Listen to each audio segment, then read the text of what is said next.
You know, as Mitch and Eduardo kind of reached out to say, hey, would you mind coming and speaking on this? I said, well, you know, you're having BI people already speak, and I've only been away from BI 1 year. Why would you do that? And got to thinking about it and got to talking about it. And, you know, a lot of this was I was involved with some of the concept. But you talk the talk, and it's time to walk the walk once you get into practice. And so looking back on it, it's been really fun to look at the concept that we talked about so much at BI and now apply it back into practice. So, but first of all, there was a lot of questions as I was talking to people today. So my name tag says Bethany Swine Health Services. A couple months ago, that was Bethany Swine Health Services. Pipestone today, how many people know how many offices we have today? Yep, that's right. There's 5. There's a couple in Iowa. There's Pipestone, Minnesota. There's Sycamore, Illinois. And then there's also Rensselaer, Indiana. So together, 34 veterinarians working mainly in swine. But the reason I bring that up is that this is our main business. Our main business is managing 65 sow farms for family farms. And our goal is to put out the healthiest young pigs that we can. Wean the healthy pigs so they can get that vaccine. Down here, there's really no substitutions. If we can't put a healthy pig out there, we're not going to be able to put medications in there. We're not going to be able to put protocols in there that are going to maximize the opportunity, as Eduardo talked about, the profitability of that pig. So managing the health of the gilt that's going into the sow farm, managing the health of that sow that's lactating these baby pigs for about 3-4 weeks. That's what we really need to focus in on. So that those family farms are receiving those pigs so that they can have those vaccinated pigs and they can maximize their growth performance and really their profitability. So as we talk about the weaned pig health status, we're kind of mainly focusing on respiratory disease tonight, but it can really be for anything. If we put up our primary pathogens for respiratory disease, PRRS, circovirus, mycoplasma, high pneumonia, and influenza or flu, those are the ones that we really sit and monitor. We monitor those usually every month on all these farms, some of them more aggressively than others. We would love to put a pig out there and wean that pig that has never seen field infection of PRRS, mycoplasma, circovirus, or influenza. In my past 12 months, and we'll talk about this at the end, I've had herds that we failed every time in this. And so how do we come about? What do we learn from that? How do we prevent that in the future? And so what does that mean really to the family farms that we're producing these pigs for that are purchasing from their own sow centers? Lower average daily gains, poor feed conversion, increases in mortalities and morbidities, and then also treatments. I think this is very important here. 2017 has seen a lot of change in the pig industry as far as medications. We've been pulling out medications out of finishers probably for a couple of years, but much more aggressively this year. With the VFDs, we've really been focusing in on what medications do we actually need in finishing nursery and finishing feed. Can we also minimize how much water medication we're putting in? By doing that, we're altering the health of these animals. If we can minimize through the prevention chain, PRRS, circovirus, mycoplasma, and flu, we have a better chance of not needing medication. So we ate dinner, a couple disgusting pictures to put up here as far as this goes. But this is what we're doing. Not every farm is getting these, but almost every sow farm we're doing monthly bleeding to test for PRRS, making sure that we remain stable for it. On the other side, the bronchial swabs, we're using bronchial swabs both for mycoplasma and flu. And then in the middle, we don't use that too often, but we do use it for circovirus. And so these are the actual sample types. This is really walking the walk at this point in time. So go out there testing it. Are we actually putting pigs out there that are negative for these diseases so that when they are vaccinated, those vaccines have the best chance to work, and we can optimize their performance and profitability for the farmers. A couple of these slides are a little bit wordy, but I've actually stolen them from other presentations. The reason I've done that, stolen from my own presentations, is that we're actually talking about this. Not all of this was just designed for you here today. I wanted to show you something that we've been talking with producers around the world on. And so applied epidemiology. These 4 steps was a presentation I gave this past Sunday in talking about what are some of the disease trends and what are we doing to control disease. 1, prevention before treatment. We talked about VFDs. We're trying to really hammer down and reduce the amount of antibiotics. The more prevention we can do, whether that's biosecurity, whether that's prevention through vaccination, that's what our main goal is, and we'll dive more into there. Collaboration and communication, area regional control, the discussion that Dr. Bob Morrison had and created, and bringing so many producers together, 2.9 million sows in the industry, and sharing their information on PRRS and PED. That's pretty impressive. We're talking about this. That's part of our disease control plan. Control and elimination. There's plans out there for PRRS, Mycoplasma, PED. People have tried flu, maybe not as successful, but they've been trying. And then advanced diagnostics. Holy cow, this is very exciting for veterinarians and pathologists. And for all of us, we have different ways to collect samples.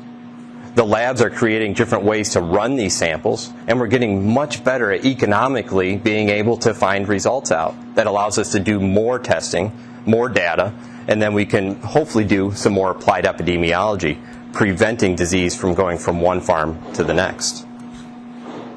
The next slide I'll jump into is just really just on that topic, prevention before treatment.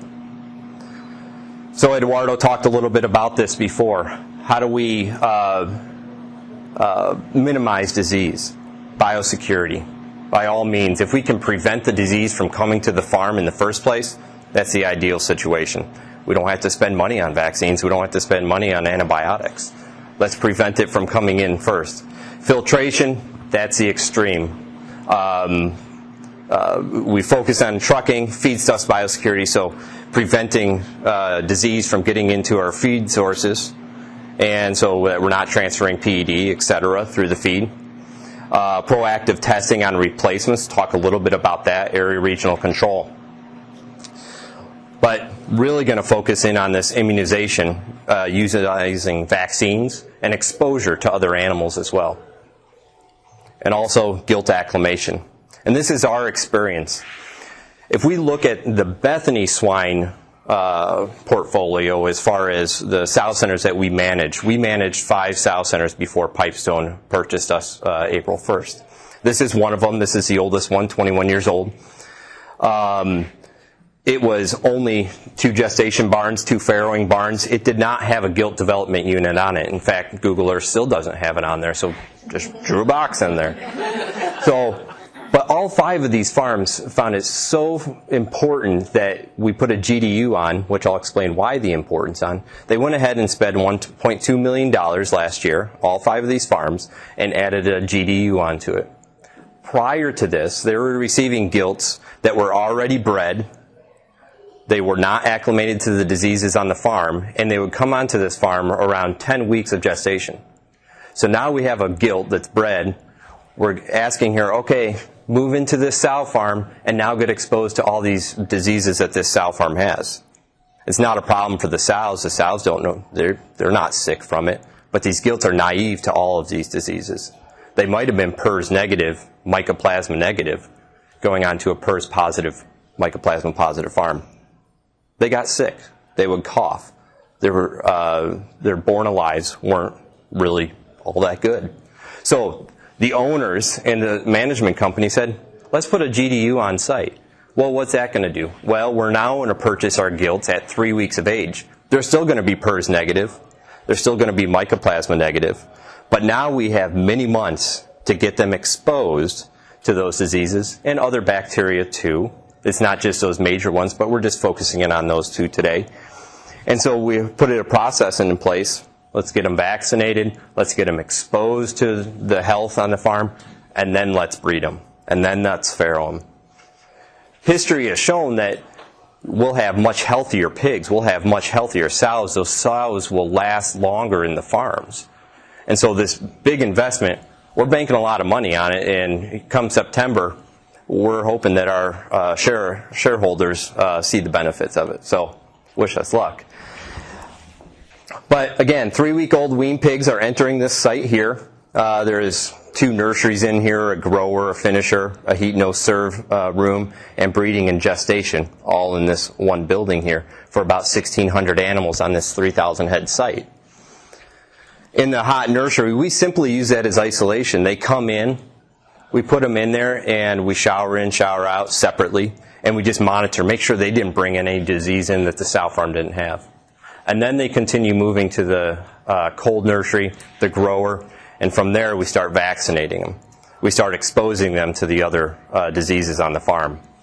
They start growing, we heat no serve them, and then we breed them, gestate them, and they have perfect little pigs.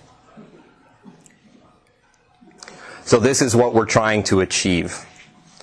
Over on the left-hand side, the PRRS and mycoplasma naive gilt piglets are coming in.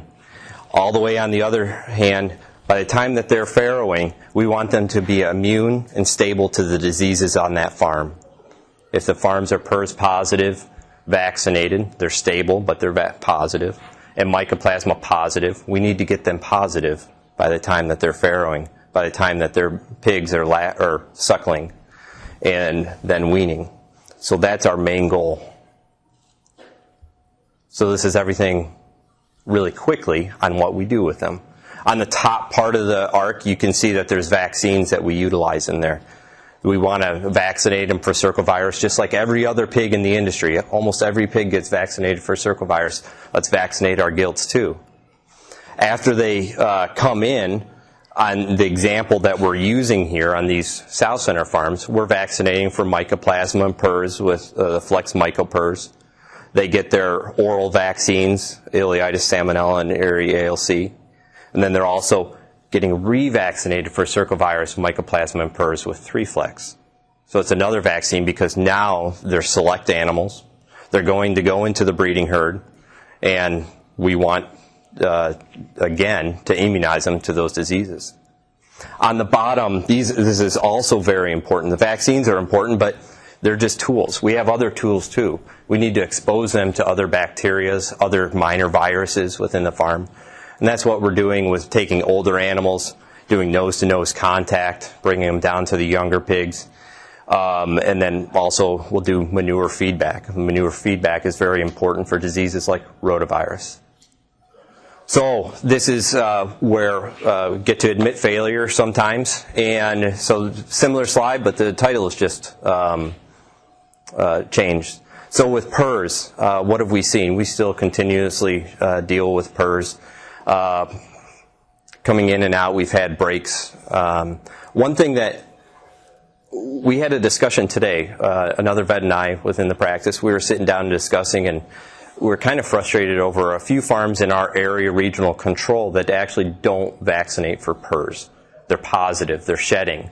And every time, those farms actually shed to neighboring farms, which happen to be the farms that we work with. So that's frustrating, right? So we get to point fingers a lot.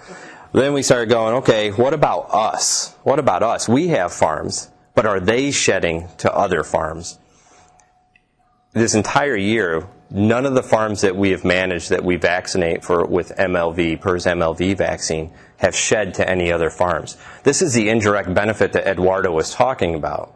So you vaccinate and you want to reduce the shedding of the PRRS to other farms, to other pigs within the farm, but also to other farms.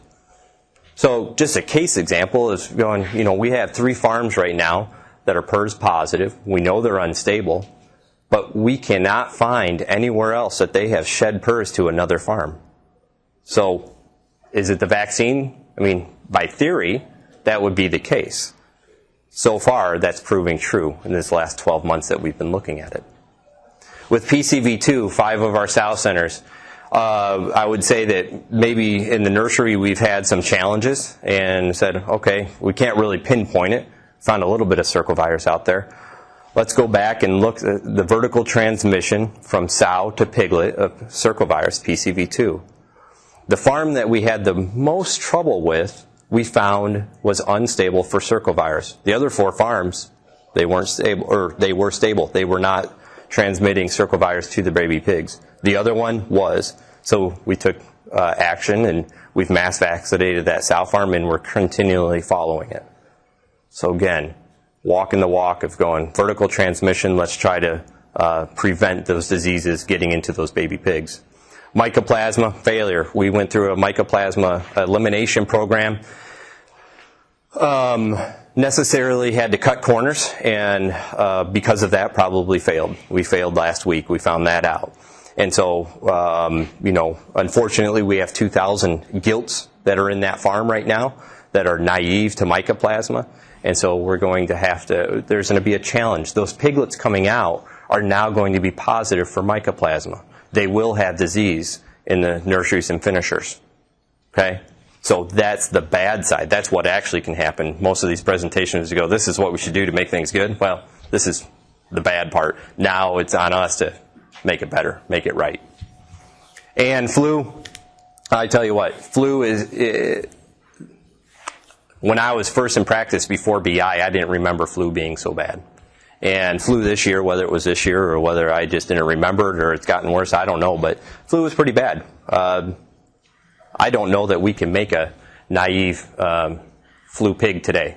So if we can control PRRS, circovirus, and mycoplasma, we're going to have a much healthier pig regardless of flu. But we got to keep working on that one. So again, I don't think that there's any substitutions for getting a very healthy wean pig out there. We want them to be PRRS negative, mycoplasma negative, circovirus and flu negative. If we can do that, we don't have to use so many antibiotics. If we can acclimate the gilts properly through a proper acclimation program such as GDUs, vaccination, exposure to older animals, that's what's going to help us. That's going to be part of our prevention chain.